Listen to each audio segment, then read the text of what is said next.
Welcome to the Genius Factory. Enjoy the video.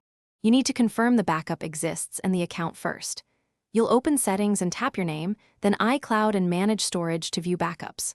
Once done, pick the device name and note the backup date and size so you restore the correct archive. Make sure you are on stable Wi-Fi and that the device is charging. This prevents interruption. If the backup is old or missing, note that now so you can try archived backups or a different Apple ID next. You will reset the device to trigger the iCloud restore. Go to General, choose Transfer or Reset, then erase all content.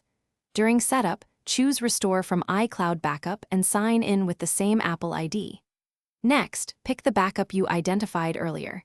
Its date will confirm it's the one you want. Keep the device connected to power and on Wi-Fi the entire time because apps and media download progressively. If interrupted, the restore may fail or leave gaps in data reconstruction. You'll finish setup and then wait. Apps and media redownload in the background, and you'll be prompted to re-enter passwords for accounts. Make sure iOS is up to date so restored apps work correctly. Update if needed.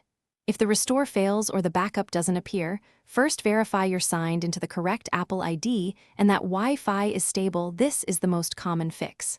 If that doesn't help, sign out and back in, try an archived backup, or contact Apple support. Thanks for watching. If you found this helpful, don't forget to like and subscribe.